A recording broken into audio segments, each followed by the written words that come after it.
Бейжіңнен келген дәрігер ел іздеп жүріп емделетін тәжірибелі маман Қазақстаннан не іздеді? Маған барып көрінген ота жасаған науқастардың барлығы айтатын бір ауыз сөз болды.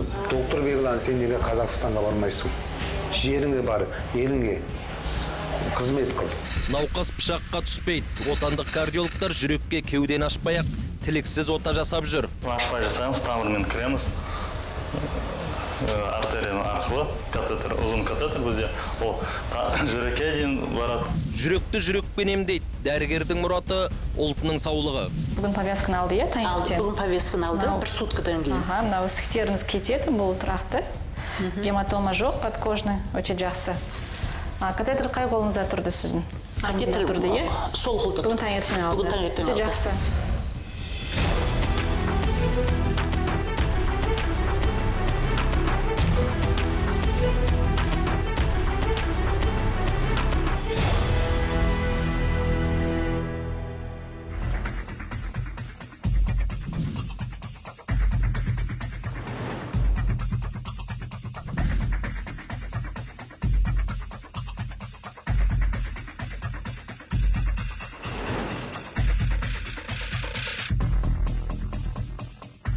Қиналсаң жаныңды шүберекке түйіп дәрігер іздейсің. Іздемей қайтеміз. Ауру айтып келмейді. Талай адам осы дәрігерлердің қолынан дертіне дауа табады.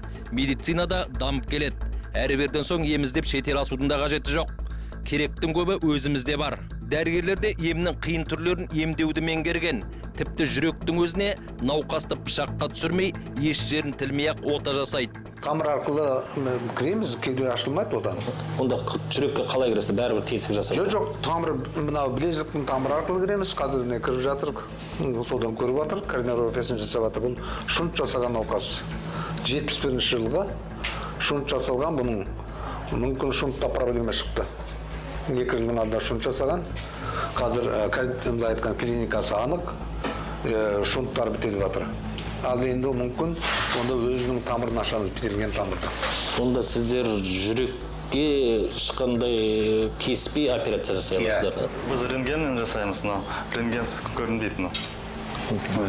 Сосын ашпай жасаймыз, тамырмен кіреміз. Артерия арқылы катетер, ұзын катетер бізде ол жүрекке дейін барады. Сосын катетер сол жерге орнатамыз, контраст береміз, сосын контрастпен көрінеді тамырларда. Тарылу бар ма, тамырлар таза ма. Қазіргі кезде стенд или баллон ангиопластика керек па науқасқа тамырды тазалау, стенд қойып. Или же, допустим, дәрілік ем соны тағайындаймыз. Жүрек қан тамыр аурулары әлемнің дамыған елдер үшінде өзекті мәселе. Оған шалдыққан адам ем жүрмесе мүгедек болып қалады, не оның арты өлімге әкеліп соқтыруы ықтимал. Жалпы өлім жітімнің 50%-дан астамы дәл осы жүрек қан тамыры ауруларынан болады. Дүние жүзінде болсын, қазақ елінде болсын, мәселен, аурулардың түрінде өлім жітімге әкелетін бірінші орында жүрек қан тамыр аурулары. Ал дамыған елдерде қазір бұл аурудың түрлері қазір төмендеу сатысында, алдын алу барысында. Қазақ елімізде бұл түрдегі науқастарда жыл сайында өсуді көрсетіп жатыр. Қазір жағдайда жастанып бара жатыр. Деректер Еуропада осы жүрек қан тамырлар ауруынан жылына 3 миллиондай, Ресейде 1 миллион, ал Қазақстанда 80 мыңдай адам көз жұмады дейді. Оның себебін дәрігерлер әрісі экология, берісі жүйкенің сыр беруі, тіпті дұрыс тамақтанбаудың салдары дегенді айтады. Енді көптеген себептерден болады. Жаңағынде ең бастысы мәселен бірінші сырада көңіл күйден, одан кейін қан қысымынан, қан диабеттен, холестериннен, және тұқым қуалайтын жағдайда болады. Көбіндегі осы жүрек қан тамыр ауруын әкеліп шығаратын негізгі себептер тікелей жүрек қан тамырларын. Бізге келіп түскендегі науқастардың көбінде бір тамырдың, 3 тамырдың зақымдалуы болады, жүректе 3 тамыр болады. Ең үлкен тамыр алдыңғы беткі тамыр, сосын оң жақ тамыр болады, огибающий деген беткі болады. Сол тамыр зақымдалса, жүректің тоқтауы болуы мүмкін кенеттен. Сосын жүректің ырғағы бұзылуы мүмкін. Тоже ол уже өлімге әкелуі мүмкін. Жүрекке күш түскені қауіпті жағдай. Оған келетін тамыр тарылып, қан аз жүреді. Сөйтіп адамды шаршаңқылық басып, ұйқыға жетелейді. Мұның сыртында өкпеге оттегі де аз келеді. Адамның аяқ асты бас айналып тұрса, қалтырай бастаса, бұл осы жүрекке оттегінің қанның жете алмауы. Жүрек ауруына шалдығатындардың 80%-ның басында болатын белгі бұл. Жүрек қан тамырлар ауруларының басты себебі тамырдың тарылу екенін айттық. Дәрігерлер тарылған тамырдың ішіне кергіш түтікше стенд қойып береді. Қан сол түтікше арқылы өз ағысымен кедергісіз жүреді. Науқастың өмірін сақтап қалудың бір жолы осы. Яғни бұл арқылы тарылып қалған артерия тамырлар кеңейтіледі.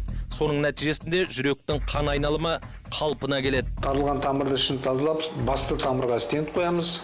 Егер оның бұтақшасы анда тарылу болып, оның диаметрі үлкенірек болса, мәселен 2,5-нан жоғары, ол жерде екі стендті сүйістіріп қоюға болады. Екі иықтан басқан дерт өздігінен шықпайды әрине. Қаралған дәрігердің қолы жеңіл болса екен дейсің мұндайда. Өткен аурухана төсегінде екі көзі төрт болып жатқан науқастардың өмірі осы дәрігерлердің қолында. Бүгін повязканы алды, е, таңертең? Бүгін повязканы алды, бір суткадан кейін. Мынау ісіктеріңіз кетеді, бұл тұрақты. Гематома жоқ, подкожный, өте жақсы. Катетр қай қолыңызда тұрды сіздің? Катетр тұрды, е? Сол қолды. Бүгін таңертең алды. Бүгін таңертең алды. Өте жақсы. Ем болсын. Рахмет сіздерге дәрігерлер. Алғысым шексіз. Отадан кейін жақсы болып қалдым жағдайым. Енді выписка кезінде сізге барлық рекомендацияларды түсіндіріп жіберемін. Дәрілердің дозасын кішкене азайтамыз. Сіз алдында 4 компонентті гипотензиялық препаратпен жүргенсіз. Енді осы жолы тек 2 топпен жібереміз сізді. Себебі қан қысымыз тұрақталғандықтан дәрінің дозасын азайтамыз. 2016-2017-тен бері осы қан қысымым 280-260-қа дейін қатты көтеріліп, ауыра бастадым. Содан дәрігер Стамбул Вегланның естіп осы емханаға келіп емделіп жатырмын. Январ айында 10 бүйрекке қойды.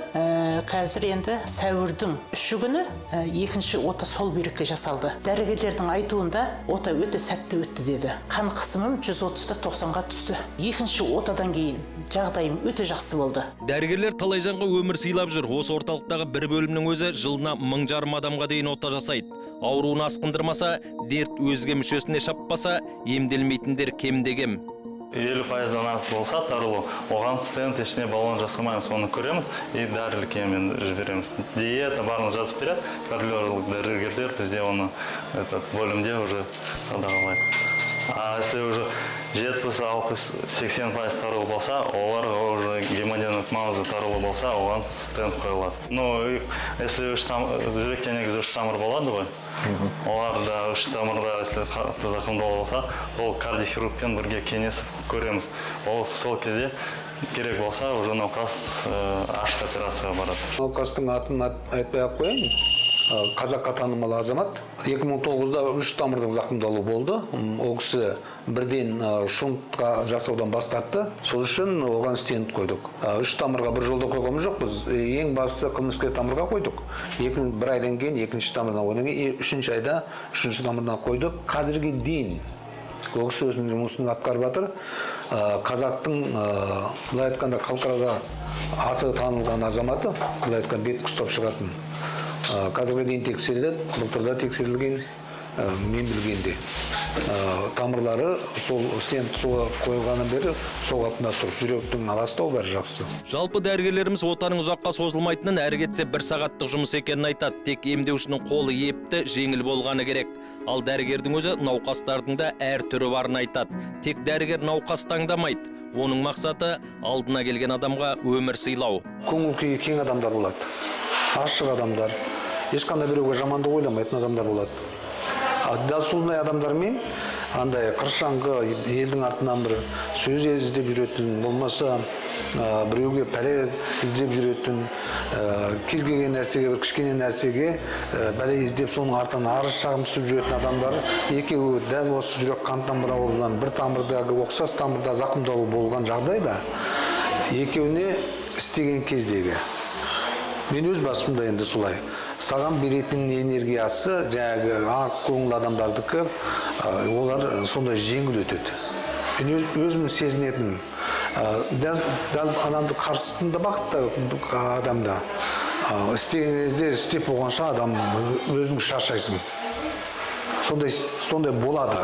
Мен жеке өз басымнан ғана айтып тұрмын онда. Басқа дәрігерлерді қалай сезінетінін мен айта алмаймын, бірақ шын мәнінде солай. Беглан Стамбул Сияндағы әлем бойынша алдыңғы қатарлы саналатын оқу ордасында білім алған. Ізденіп, біліміне ілім қосып жүріп, Үрімшіде кейін Бейжіңде дәрігер болды. 2008 жылы Астанаға келген. Өзіміздің де мәселен қазаққа дегеніміз, біздің бір тәуелсіз мемлекетіміз бар ғой. Біз былай айтқанда мемлекет құрушы ұлтпыз. Менің ұрпақтарым қазақ болу керек. Екіншіден, сол маған барып көрінген ота жасаған науқастардың барлығы айтатын бір ауыз сөз болды. Доктор Беглан, сен неге Қазақстанға бармайсың? Мен қазақпын ғой. Мен сөйлеті оқып өстім. Бізде Қазақстан тәуелсіз ел болды. Ол жерде мен жалпы жағдайым бәрі жақсы. Жаңағы жалақы болсын, орның болсын. Бірақ сен мемлекет құрушы ұлт емессің.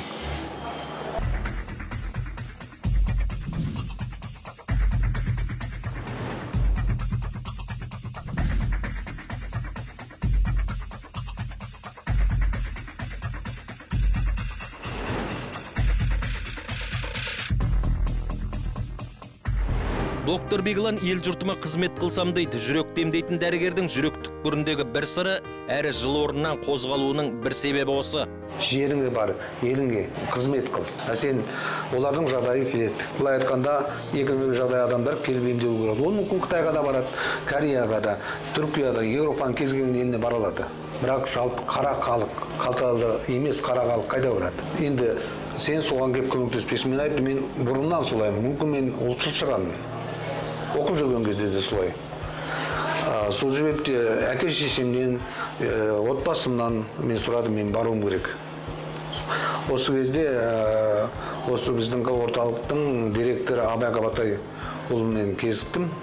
Ол кісі бірден айтты, Беглан кел деді. Қабылдады, маған айтқанда, қытайша айтқанда пинтай дейді. Маған сондай бір ортақ жаратып берді, істеуге. Ал мен ол кісінің үмітін далаға тастағым жоқпын. Өзім үйреніп келгенде үйреттім, көптеген шәкірттер бердім. Қазір олар көптеген орталықтарда жұмыс істейді. Мықты. Доктор Бегланның ендігі бір арманы білгенін шәкірттерін үйрету. Үйретіп те жүр. Қазір осы орталықтан шыққан шәкірттері талай белді медициналық мекемелерде жемісті еңбек етіп, халыққа қызмет қылып жүр. Дәрігердің өзі де үйренуден, оқудан жалықпайды. Біздің елдің өзгеден озық болғанын қалайды. Әсіресе мәселен медицина саласындағыдар тоқтамай іздену керек. Ол бұрынғы оқумен тұрып қалмау керек. Жаңалықтарды игеру керек, алды қарай жүру керек. Ғылыми нәрседе жүргізу керек, мақалалар жазу керек. Бірақ оған қажетті мәселе мемлекеттің қолдауы болу керек. Біздің елден де талай білікті дәрігер шықты, талай маман шетел асты. Біреу табыс қуды, біреу бәлкім білгенімді жетілдірем деген шығар. Әйтеуір адам баласының саулығы үшін ауыз түйіс, қам қарекет керек. Ал еліме бір көмегім тиісін деп, елге келіп барынтасын ұлт саулығына арнаған дәрігерлеріміз де аз емес. Қазақстанның кардиохирургтардың сәуиясы өте жоғары. Оны мен айтып отырғам жоқ емінде. Жалпы 2015-тен бастап мен солай бір форум ұйымдастырып отырам, жаңа толықтай бітілген тамыр ашу туралы. Сонда Қытайдың келген академиктары, мәселен Көжімбо деген Шанхайдан келеді, Қойың деген Бейжіңнен келген академиктар, солар Қазақстанның кардиохирургтарының сол кезде 2015-те Қазақстанның кардиохирургтарының сәуиясына айтқанда өте жоғары баға берді. Мәселен Қытайдан қалыспайды. Мүмкін кейбір жағдайы Қытайдан жоғары тұрады. Бірақ бізде интернет кардиологтардың сәуиясы ол кезде ona жеткен жоқ. Бірақ қазіргі кезде олар да өсіп келе жатыр. Бізге жетіспейтіні материалдар мен құрал саймандар. Қазақтың жігіттері, қыздары, былай айтқанда мидың клеткалары жақсы істеуі. Бірақ соған материал нәрсе керек. Доктор Беглан қазақтың болашағына сенеді. Сенім болған соң жұмысы да ілгері. Өзі тәрбиелеген, қолтығын сөгіп, баулған ұл қыздардың да елге қалтқысыз қызмет етеріне сенімі мол. Табанақы маңдай тердің өтеуі, болашақ мамандар, дені сау ұлт. Медицинаның бүгінгі айтары осы.